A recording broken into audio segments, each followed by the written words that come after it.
जो हो रहा है अच्छा, और जो होने वाला वो और भी अच्छा। तुम्हारा क्या गया जो तुम रोते हो? क्या तुमने पैदा किया जो नष्ट हो गया? ये संपूर्ण गीता का सार है। आज सार तत्वों पर बात करेंगे। तुम्हारा क्या गया जो तुम रोते हो? क्या तुमने पैदा किया जो नष्ट हो गया? जो लिया यहीं से लिया, जो दिया यहीं पर दिया। जो कल किसी और का था वो आज तुम्हारा है, और जो आज तुम्हारा है वो कल किसी और का हो जाएगा। परिवर्तन संसार का नियम है। यहाँ नित्य प्रति परिवर्तन होता ही रहता है। इसीलिए संसार में परिवर्तन जो हो रहा है उसके साथ हमें स्वयं को परिवर्तन कर लेना चाहिए। परिवर्तन को स्वीकार कर लेना चाहिए। कोई चीज मिली ठीक है, कोई चीज चली गई ठीक है। हर बात में हम खुश कैसे रहें? भगवान ने अर्जुन को सारे गीता का सार यही समझाया कि तुझे दुखी होने जैसी कोई परिस्थिति ही नहीं है। तुझे दुखी कर सके ऐसा कोई व्यक्ति ही नहीं है। बेवजह ही तो दुखी हो रहा है, बेवजह ही तो परेशान हो रहा है। यही है ना सर? तो हम लोग परेशान होते हैं कि नहीं? चिंता करते हैं कि नहीं? करते हैं कि नहीं? करते हैं। यानी हम भी वही अर्जुन है, और हमको भी अब आवश्यकता है उस सत्य को समझने की कि मैं दुखी कब हो जाती जब मैं जिसके साथ लंबे टाइम से रही हूं उसने शरीर छोड़ दिया तो मैं दुखी हो गई। देखिए, जिसने दिया उसने ले लिया। आपने किसी और की प्रॉपर्टी को अपना मान लिया, गलती ये आपकी है। आपको जो रोना आ रहा है वो गलती क्या है? किस कारण से आ रहा है रोना? जो कल किसी और का था वो आज तुम्हारा है। किसी का बेटा था, आज तुम्हारा पति बन गया है, ठीक है? लेकिन आज आपका जो पति है वो कल किसी और का इधर से शरीर छोड़कर जाएंगे और किसी का बेटा फिर से बन जाएंगे,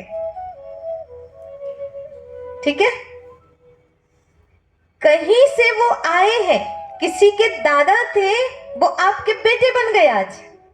जो किसी और का था सो आज तुम्हारा है, और आज जो तुम्हारा बेटा है वो कल किसी और का हो जाएगा। ये परिवर्तन संसार का नियम है।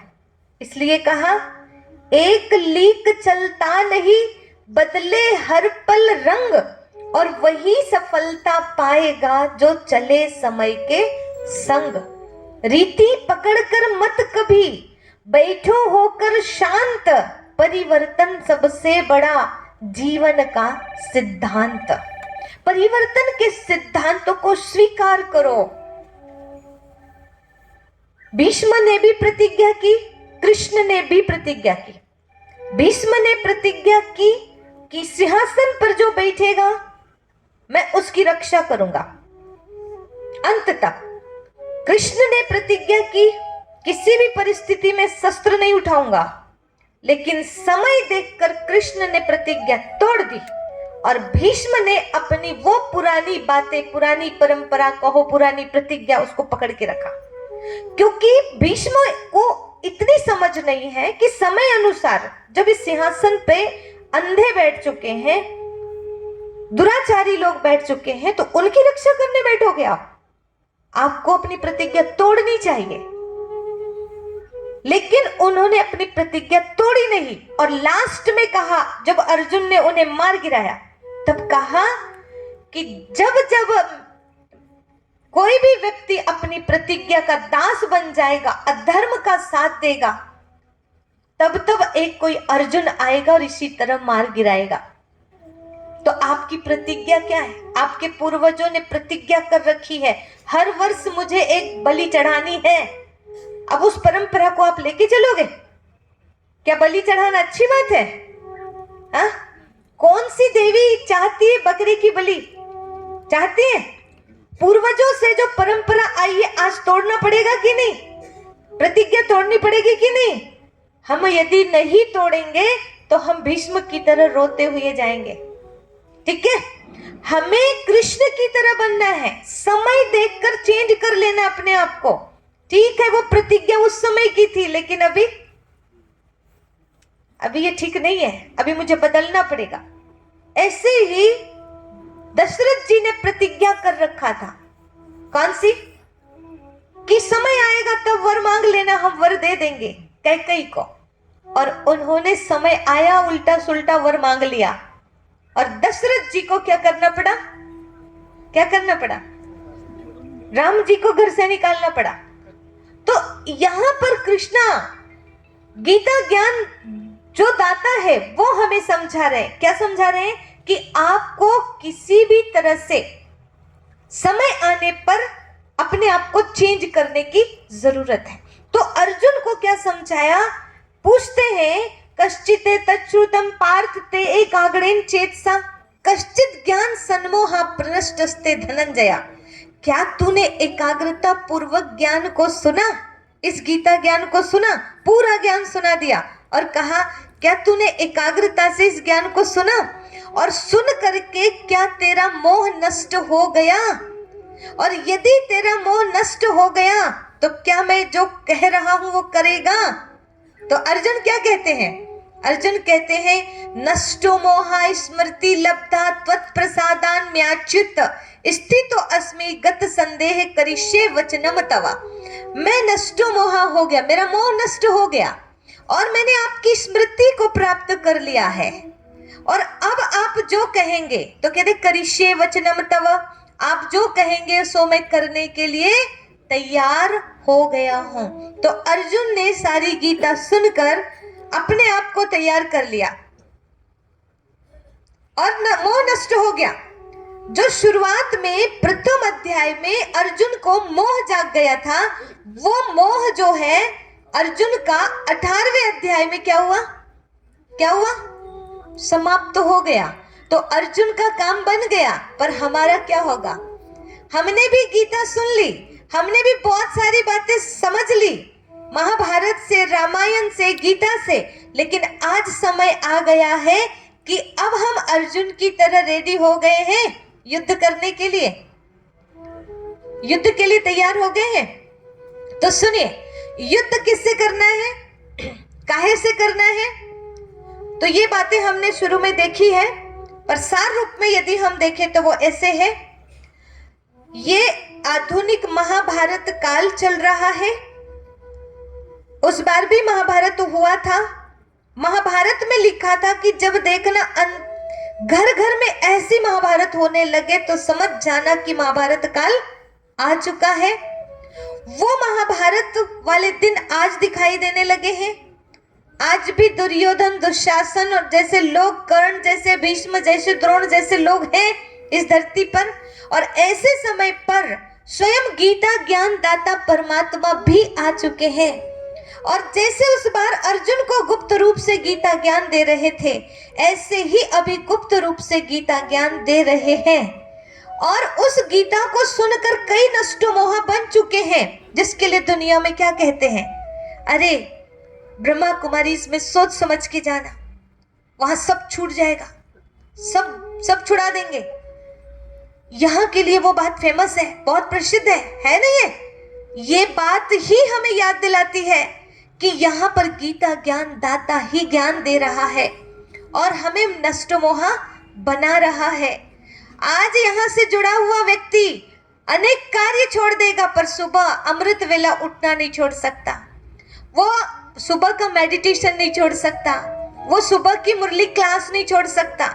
उसके लिए ये पता है, उसको ये पता है कि वो कार्य कभी खत्म नहीं होने वाले हैं और कितना भी ज्यादा कर ले, कितना भी ज्यादा कमा ले, सब यहीं पर छोड़ के जाना है। इसीलिए मैं अपनी कमाई भी कुछ कर लूं, अपनी तैयारी भी कुछ कर लूं। तो वो क्या करते हैं, उनको दुनिया चिल्लाती रहती है, इनको तो घर से कोई मतलब ही नहीं है, ये जब से वहां से जुड़े हैं बस इनको भगवान ही भगवान दिखते हैं। मुरली मुरली दिखती है, सत्संग सत्संग दिखती है, यही बोलते हैं ना। लेकिन दुनिया कुछ भी कहे, परंतु देखिए आज अगर हमने अपने ऊपर ध्यान नहीं दिया, आज हमने अपने शरीर को वक्त नहीं दिया एक्सरसाइज के लिए, प्राणायाम के लिए या खान पान ठीक रखने के लिए, इसको वक्त नहीं दिया तो क्या होगा पता है? इसको वक्त नहीं दिया तो लास्ट में अगर आप बीमार पड़ जाएंगे तो कोई आपकी सेवा कर नहीं पाएंगे।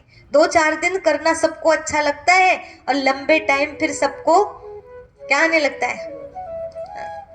सबको लगने लगता है कब तक करते रहेंगे ये सब। भगवान और हम लोग से भी बोलते हैं कई लोग तो डायरेक्ट, दीदी कुछ करो ना इनके लिए, भगवान इनको जल्दी बुला ले, कि इनको बहुत कष्ट है। कौन बोल रहे हैं? कौन बोल रहे हैं? घर वाले बोल रहे हैं, अपने घर के बुजुर्गों के लिए बोल रहे हैं, अपने माता पिता के लिए बोल रहे हैं। आपको वो घर में नहीं देखना चाहते, नहीं रखना चाहते। क्यों नहीं रखना चाहते?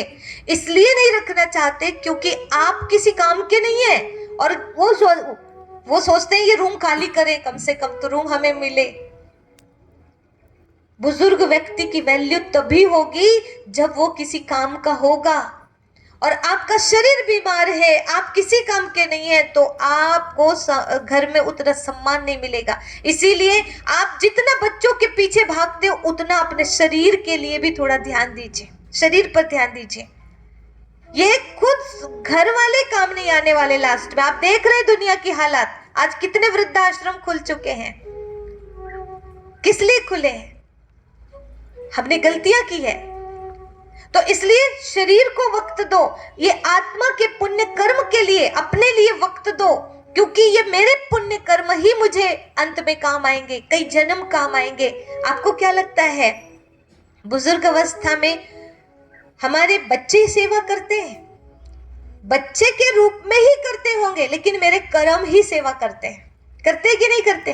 हमारे कर्म ही लास्ट में काम आते हैं। इसलिए मुझे क्या करना है, जितनी मेरी जिम्मेवारी है परिवार में, वो जिम्मेवारी पूरी करनी जरूर है, लेकिन इतना लिप्त नहीं हो जाना है बच्चों में, परिवार में, कि अपना ये आत्म उन्नति मैं करना छोड़ दूं। जब किसी ने साथ नहीं दिया द्रौपदी को, तो किसने साथ दिया? उनके कर्म ने साथ दिए। सब लोग कहते हैं, क्या कहते हैं, कि द्रौपदी जो है ना, उनको भगवान ने मदद किया। पूछते हैं भगवान द्रौपदी को मदद करने आ गए, आज की बहनों को मदद करने क्यों नहीं आते? आज इतने दुष्कर्म हो रहे हैं। वास्तव में भगवान के लिए कहते हैं, खुदा ना दंड देता है, खुदा ना माफ करता है, वो तो कर्म फल तराजू है जो केवल इंसाफ करता है, और सुख दुख का बटन तेरे हाथ में है बंदे, तो खुद ही ऑन करता है, खुद ही ऑफ करता है। भगवान बीच में नहीं आता है।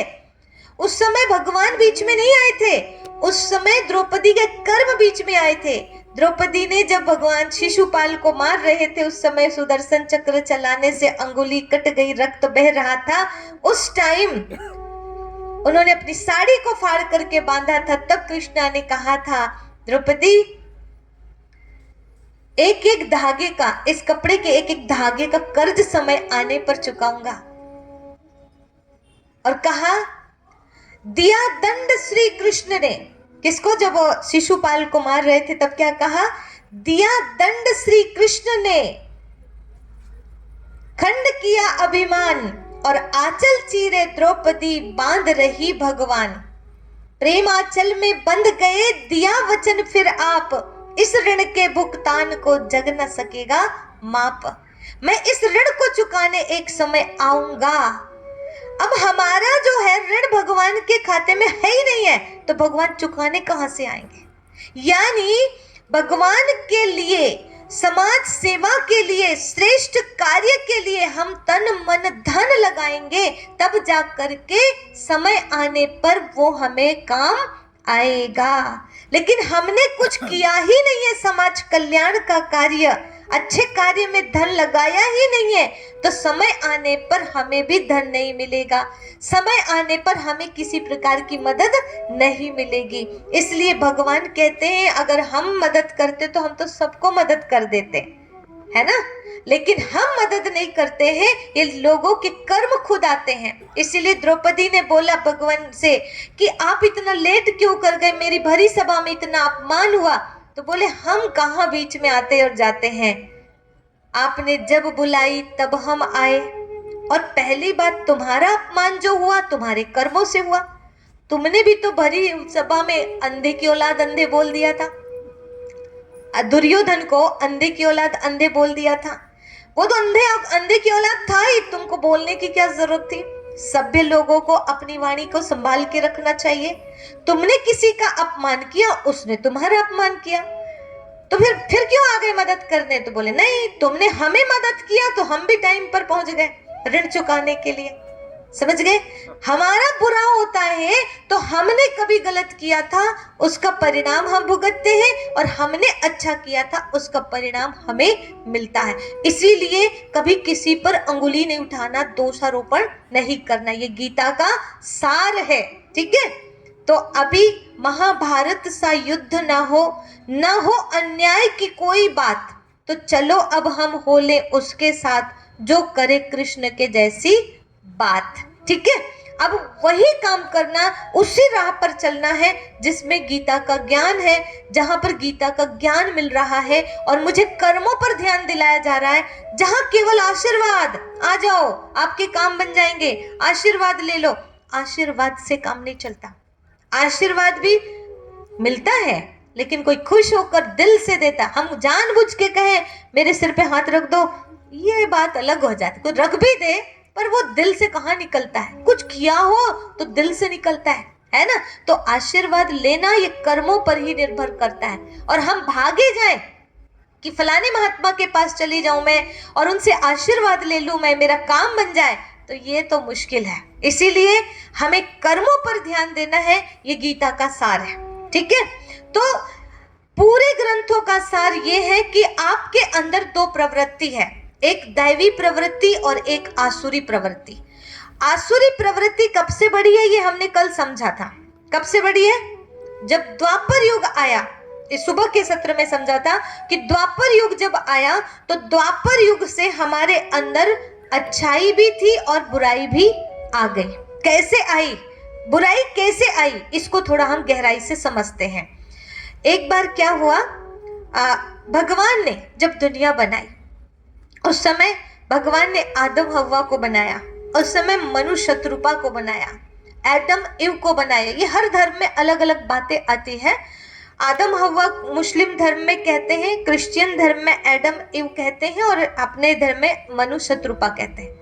वो कहते हैं हम आदम की संतान है, हम कहते हैं मनु की संतान है। ये मनुष्य जो है ये मनु की संतान है। तो इनको जब भगवान ने बनाया तो भगवान ने कहा कि एक काम करो, ये पूरा पतन कैसे हुआ वो कहानी समझ रहे हैं, इसलिए आप ध्यान दीजिएगा। कहानी बस अभी सुना रही हूं, आपको इसमें समझना पड़ेगा इसका गूढ़ रहस्य। ठीक है, तो कहा कि ये संसार रूपी बगीचा है, आप जाओ इस संसार रूपी बगीचे में और जा करके जो खाना है सो खाओ, जैसे रहना है सो रहो, लेकिन एक बात का ध्यान रखना कि कहीं पर ये ज्ञान वृक्ष का फल है उसे बस नहीं खाना, बाकी जो खाना है सब खाना। ठीक है, जैसे रहना रहो, यानी खुशियों भरी जिंदगी जीने के लिए कहा था, बस एक चीज के लिए मना किया था। उन्होंने कहा ठीक है हम नहीं खाएंगे, और सतयुग त्रेता तक उन्होंने उस फल को नहीं खाया। ठीक है, और द्वापर युग जब आया तब जाकर के उन्होंने क्या किया, उस